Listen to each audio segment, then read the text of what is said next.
Thanks for watching 70s Rock Guitar. I'm Robbie, your host, and today I'm going to show you how to build a pedalboard power supply for Guitar Effects pedals. You can build a 9-volt power supply, that's the standard voltage, or you can do a 12 volt, 18 volt. You can tweak the voltage to whatever you want. I'm going to show you how to do all that. And you can even have a single power supply if all your pedals run at 9 volts, or you can have a dual voltage if you have some that run at 12 volts.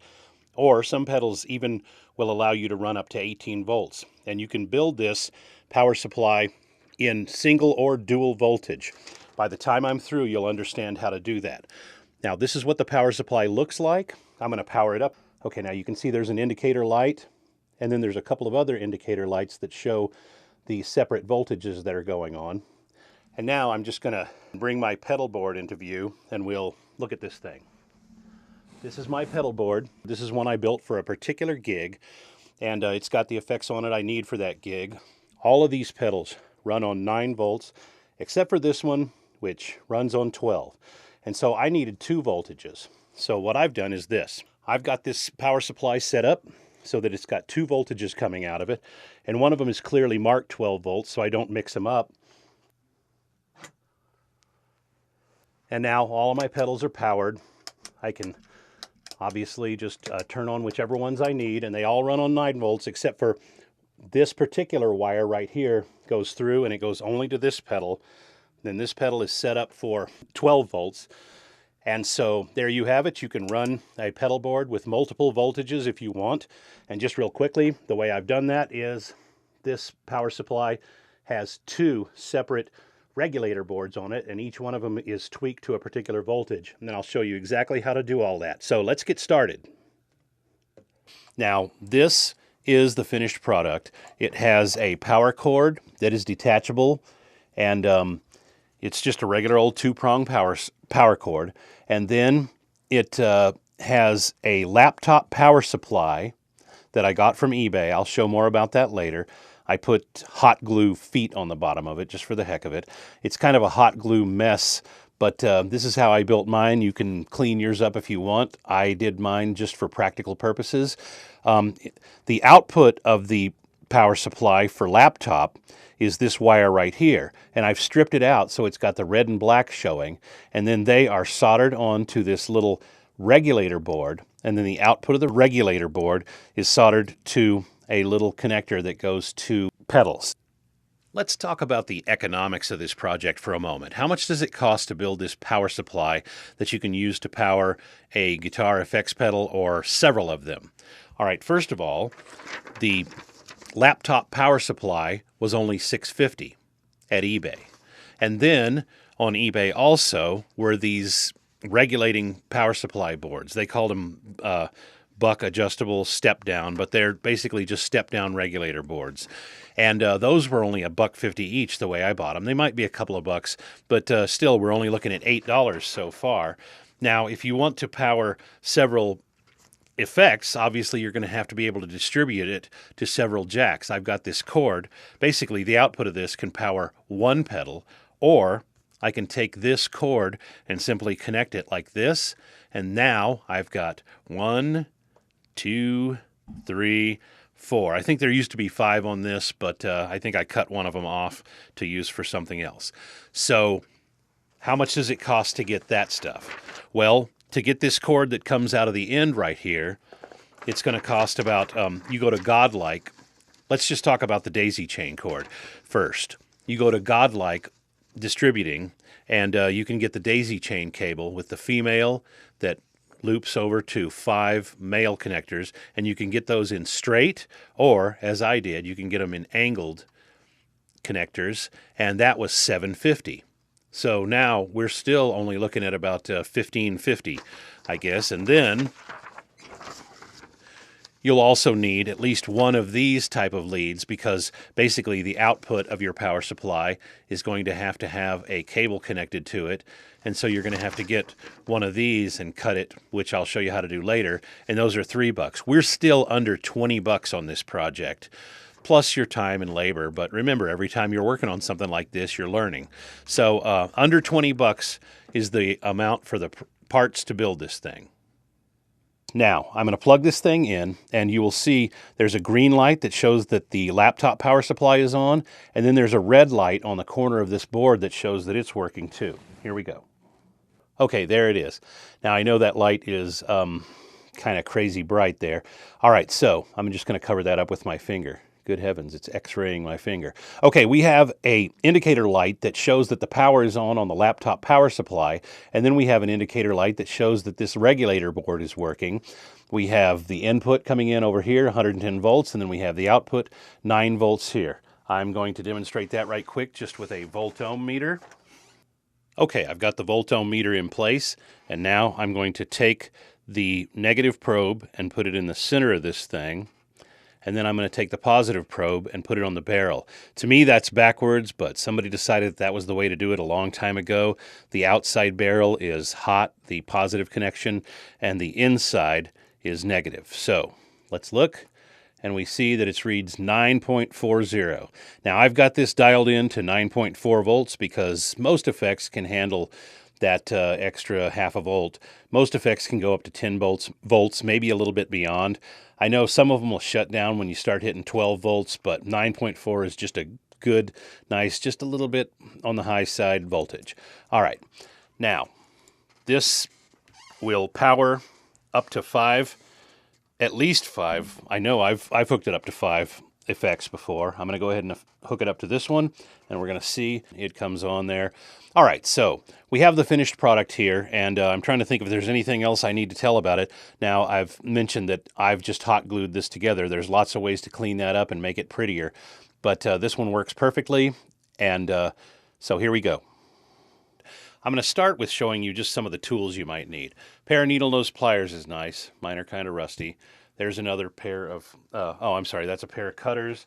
I've got some little bitty cutters. Sometimes these can kind of come in handy. They're just very small. Then I've got some really tiny, tight little needle nose just in case I need them. A couple of screwdrivers, straight blade, Phillips heads, small ones. And then, let's see, I've got a hot glue gun. There's a hot glue stick for it. We'll talk about that later. Now, you do have to know how to solder a little bit, at least kind of have an idea. And there's my soldering iron, and of course with that you have to have solder. There's another thing that comes in handy every once in a while. It's called flux. It's resin flux, I think it's called. There might be another name for it, soldering iron cleaner. And it'll clean the tip of your soldering iron, and also it helps the solder to flow better. All right, I think that's it for the tools. And now I'm going to start talking about the other things that are required to build this thing. Now, first of all, you have to have a laptop power supply. Let's start with that. Now, this one I got on eBay, and I'm just going to open it up real quick. There it is. There's that removable power cord. And then here we have the actual unit itself. All right, this one just is really nice. I just like the size of it. I mean, the whole thing can be covered up with my hand, so it's pretty small. And later on, we're going to cut this wire off because that jack is not the right size, and it's probably wired backwards. And the reason I say that is because some genius somewhere along the way, yes, sarcasm is intended there, put the power positive on the barrel, which should be negative, and then they put the negative inside the hole there, and there's a contact inside the hole. But this is the wrong size connector anyway. You wind up cutting this wire and stripping it back, but we'll talk more about that later. This I got off eBay. Let me just show you the listings that I bought from. All right, here is just a printout.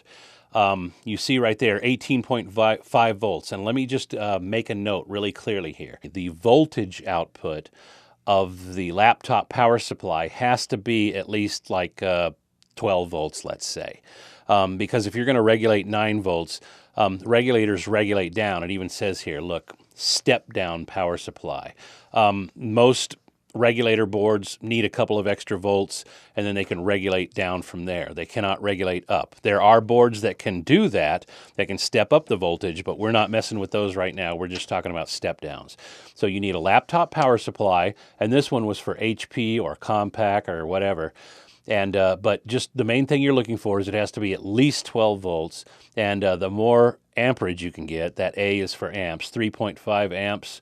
The more you can get, the more pedals you can run off the thing. This one it'll probably run 6 to 10, but I've run 5 on it before. All right, and then the next thing you need is a regulator board. I bought a 6-pack. If you look right there, you can see that I bought a 6-pack of these things, and there are several of them here. I'm just going to go ahead and open one right quick.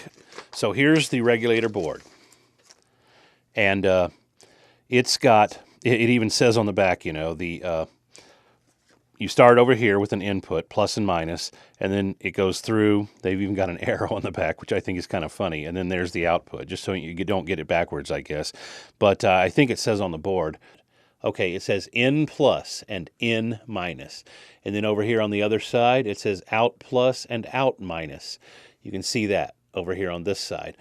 And the input, of course, is over here on this side. All right, so that helps out quite a bit when you are making your connections.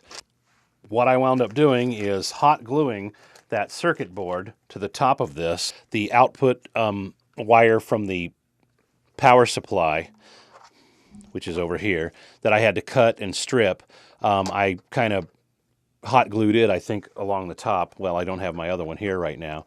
And then I brought the wires over here to the input, and I hot glued them on there, and then connected them up. And then the output wires, again, I hot glued them across. All right, on this one, I'm going to position this down here because I need a dual voltage power supply. And I'll talk more about that later, but right now all we're concerned about is we're going to take this laptop power supply and this regulator board and some connectors, and we are going to make a pedal power supply.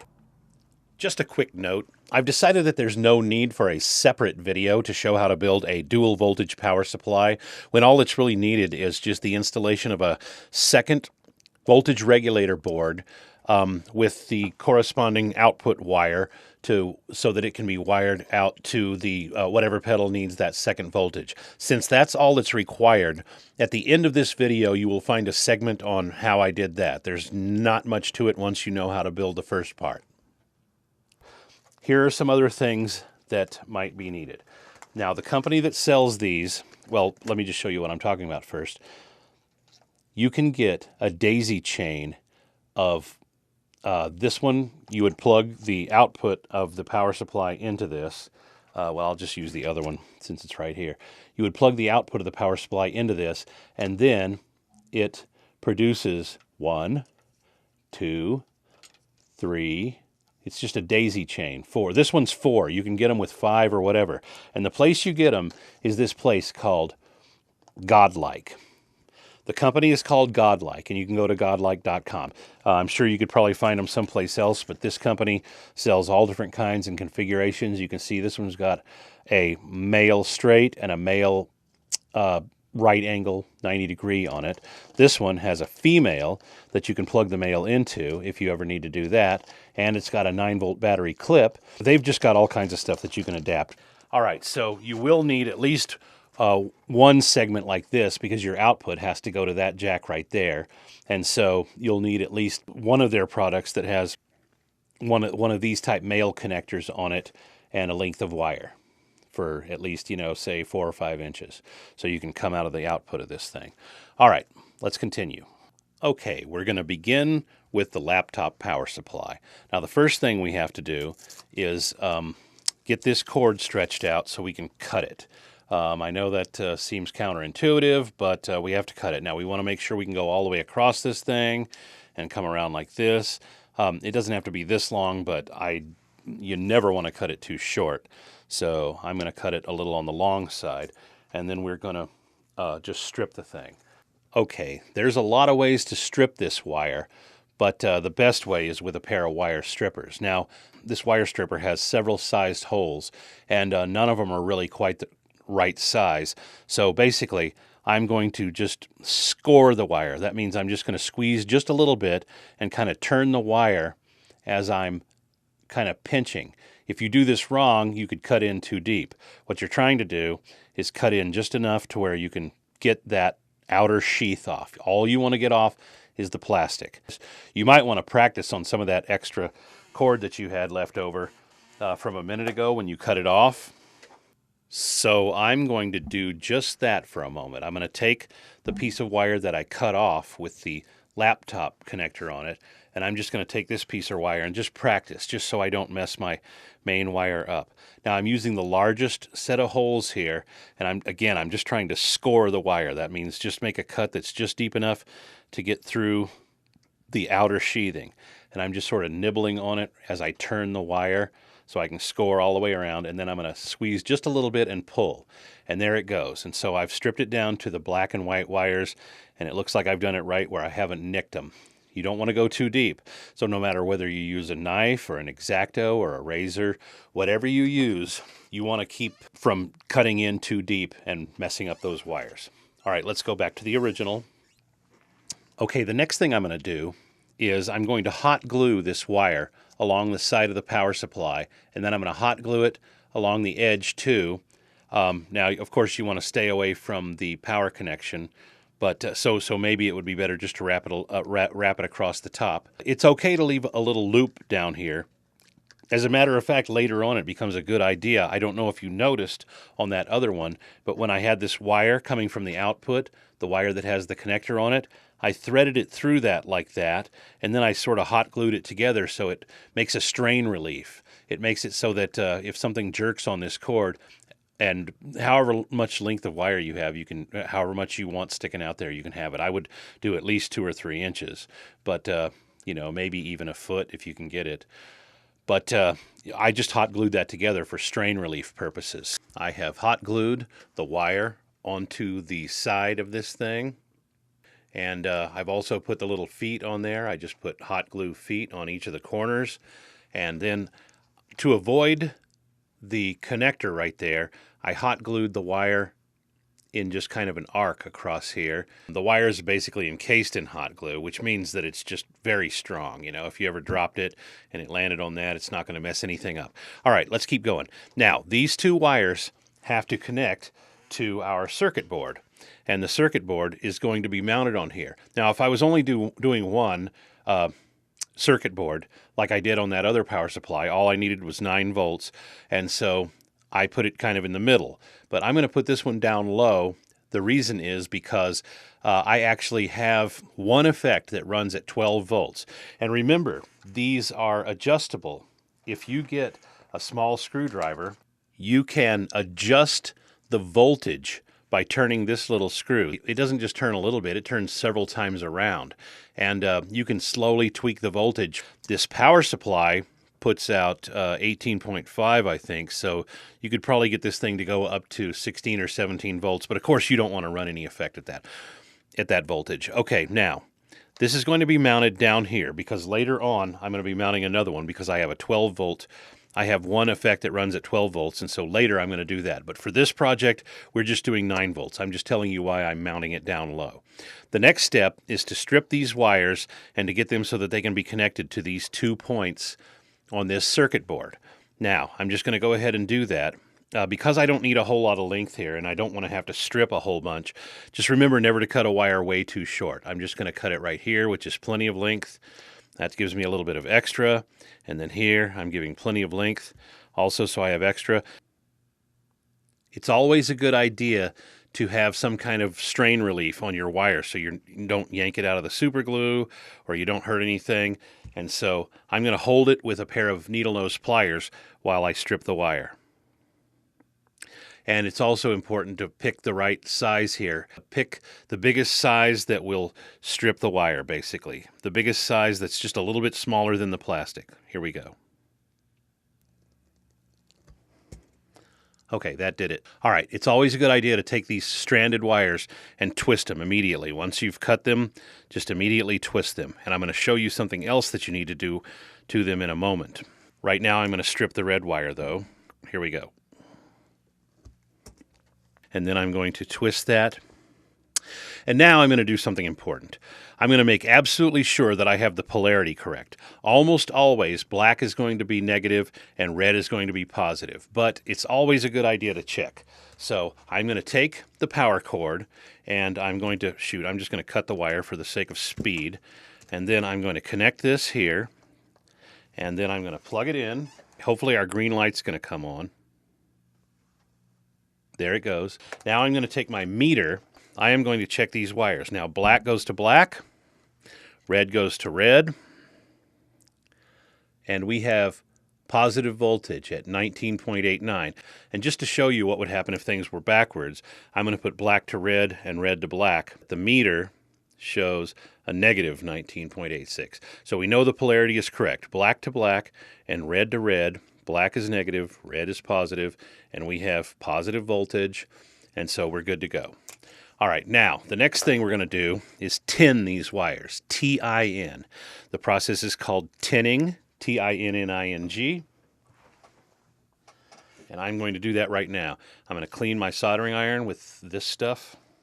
You know what? It's not a bad idea to get some of this flux actually on the copper. It just helps the solder to flow. I'm going to tin back here because most of this is probably going to be cut off. You want to touch the soldering iron to the wire and then flow the solder in.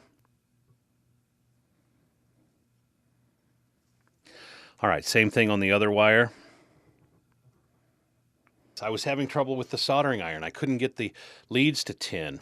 This cheap soldering iron that I bought, that tip, if you see how grungy looking it is, that just doesn't work. This one will hold the solder on the tip. Now, so I'm back to the tinning process, and I'm going to go ahead and tin this wire, which did not get tinned before.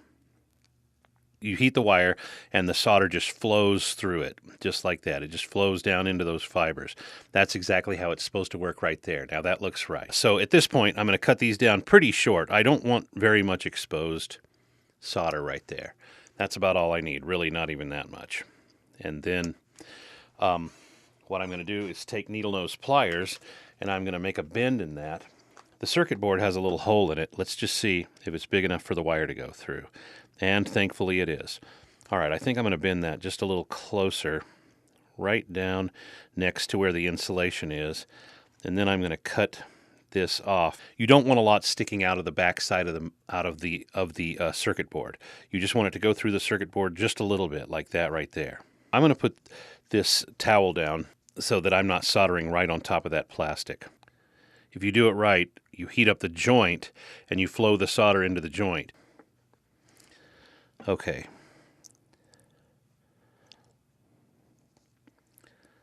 This one is through the hole now. All right, this is the best way to do it probably. Get just a little bit of solder on your soldering iron. Then touch it to the work, both pieces. You're touching the wire, and did you see that? The solder just started to flow. And then you pull it away and you just let it sit still for a second. And then you can check your joint once it cools, which in the case of solder doesn't take very long. It's already cool. And there it is. And now I've got a little nub sticking out back there. I'm going to go ahead and clip that off because when I glue it on here, yeah, you know what? It would just be touching plastic. It would be no big deal.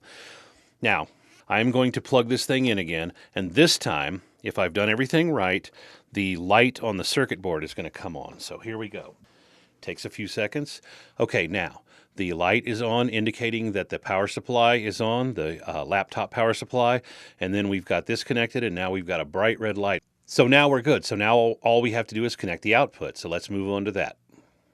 One last thing before I unplug this and connect the output. I've already mentioned that it takes a few seconds for the light to come on. It also takes a few seconds for it to go off.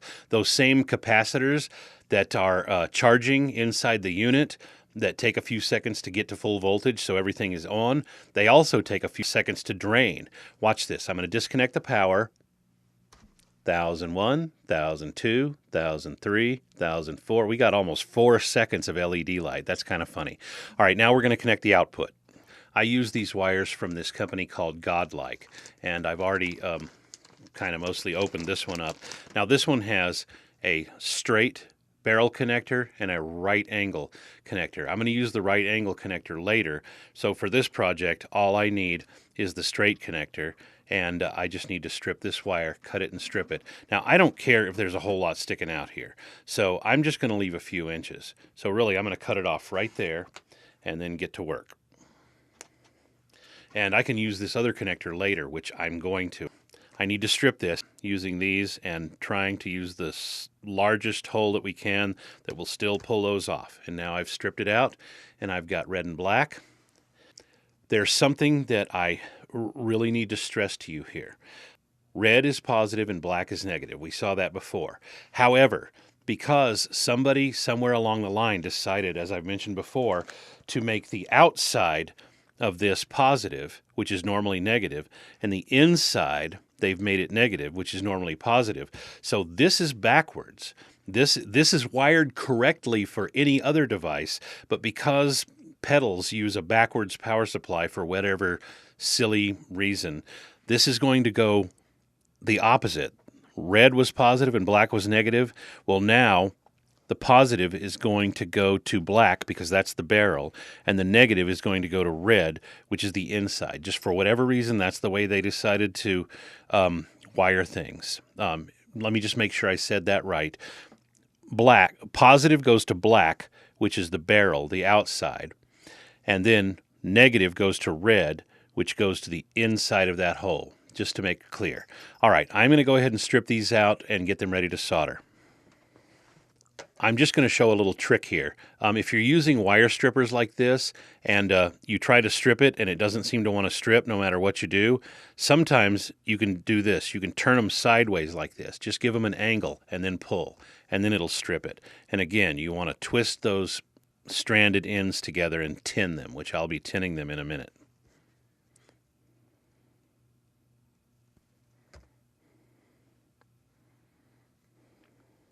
Okay, you've already seen the tinning process, so I'm just skipping right past that. Because these wires are so much thinner, I don't even need pliers. I'm just going to push them right through the hole, and then I'm just going to bend them. And I'm going to try to bend them to where I've got silver touching. In other words, I don't have that black plastic up here. I've got silver touching right there, and that makes it really easy to solder. And so I'm just going to solder that right quick. Get a little solder on the tip. I can't see very well right now. And you see how quickly that solder flows in there? Bam, done. Now, the red lead, get a little solder on the tip, and then touch it to the work, and then flow some solder in there, and then let it sit still while it cools. One thing you want to do is look and make sure your joints are shiny, and give them a quick tug test and just make sure that they're okay. And then finally, these pieces that are sticking down the bottom, they could theoretically go over and short against something else, so it might be a good idea just to get some clippers and just clip those off before you finish. Okay, we are finished. Now this is ready to go. Before I hot glue it, I'm just going to test it real quick. Here we go. I'm going to get the probes for my volt-ohm meter. Now, by the way, just volt-ohm meter, this thing just costs a few bucks. Sometimes you can even get it free with a coupon at Harbor Freight. And I've got it set for DC volts. And if you have some of them, if you buy a more expensive one, they automatically sense what voltage you're putting in. But you still have to set it for DC volts. You just don't have to pick the range. But since we're working with something more than 2,000 millivolts, which is 0.2, well, I guess that's 2 volts. And we're working with way less than 200. We're on 20 because we're never going to exceed 20. Okay, DC volts, and I've got it set on 20. And now remember, negative is inside there, and positive is the barrel. And see, we are way, way overboard here. Okay, well, this is where you learn how to do this. So let's tweak that voltage down. Okay, the first thing I did was cover up that red LED. You can still see the light coming from it, but I put a piece of tape over it because that thing is just obnoxious. The second thing I'm going to do is take this output barrel connector, and remember, negative is on the inside because somebody is silly, and I'm putting positive on the outside, and we're looking at our voltage. Now, I'm going to use 2 hands and try to do 3 hands worth of work here, I guess, but let's see what happens. I'm going to engage this screw, and I think I'm going to turn counterclockwise. It's going to take it down. So here we go. Counterclockwise, and there it goes. Down, down, down. We're looking for about 9.4. There's nothing magical about 9.4, just somewhere in the middle of the 9 range, and I've gone past it. I had said before that we might see just how far. We already saw that it can go all the way up to 18 volts. Let's just see how low this thing will go. Okay, well, okay, it goes down to 0. I guess theoretically you can take it down as low as you want, but we're looking for 9.4, so I'm just going to slow down here and tweak this in. All right, we're getting up to 9, and then I'm going to slowly tweak it to about 9.4. That's just the magical place where I think it's just about right. Okay, there we go. Now we can do the pedal test. So our power supply seems to be ready to go. And remember, this pedal is a little touchy. Plug it in. Okay, there it goes. Blinks for some reason. Okay, seems to work fine. All right, that's the test. Now it's time to hot glue this. I'm just going to hot glue it and come back. Okay, this project is complete, but there are several final thoughts that you might find very interesting. I've got a piece of tape over that obnoxious LED. First of all, remember, you've got an indicator of whether your power supply is working for the laptop power supply, and you've got an indicator with that red LED of whether this regulator board is working. You'll notice I've laid the glue on really thick. I just put hot glue all over the place to really stick this thing together and to really cover those wires up so they've got a lot of strain relief and nothing can get in there and mess them up. One thing you want to do maybe is leave hot glue off of the 2 output connection points and the 2 input connection points. That allows you to do this. You can check the point where the output of the laptop power supply goes into the board, and if you get your probes on those 2, you can check that and see that it's over 19 volts.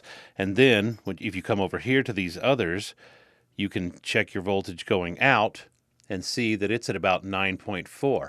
There's one more thing that might be good to do, and that is plug your output into a pedal, turn the pedal on so you're drawing a little bit of current. So now we have the pedal on. I'm just going to get that light out of the picture. And then let's just check this again and see if it's still at 9.4. Yep. It's regulating at 9.4 even with a load on it. When it's plugged into something, that's called having a load on it. And the regulator's working perfectly. You have a working power supply, and again, this thing will push 5 to 8 pedals, I would say, possibly beyond that, but I think you could take it to 8 pedals easy without having any problems. In case you're left with any question about how you power multiple effects with this power supply, it's just a matter of plugging in one of those daisy chains that I mentioned earlier. Here is the daisy chain. It's got mine's got 4 on it. I think I cut one of them off. But you simply take the female from the daisy chain and plug it into the power supply, and now you've distributed your power out to 4 or 5 more connectors, and you just string your pedals together. Just plug it in, pedal works. And then let's grab another pedal, plug it into another jack. Bam, we're up and running. So that's all there is to it. You simply daisy chain the output to other pedals. And now you know how you could build a power supply for guitar effects pedals for just a few bucks with stuff that you've got around the house, if you've got a soldering iron and a few other tools. And there it is. Okay, this is the part where we turn this into a dual voltage power supply. Now, rather than go back through everything that you've already seen, I just want to point out a few things. I've already soldered the wires to another output jack. I've soldered them onto this regulator board. And then I've hot glued the regulator board down, hot glued the wire down. That much you already know how to do. The only other thing is you have to connect these 2 inputs together. So the red and black wires that come from the laptop power supply that go into the first regulator board have to be extended over, red and black, to the second regulator board. I've already soldered those wires onto the second regulator board in the interest of time, and I've even soldered the black wire already down here. All I have left to do is just solder the white wire right next to this one, which I'm going to do right now.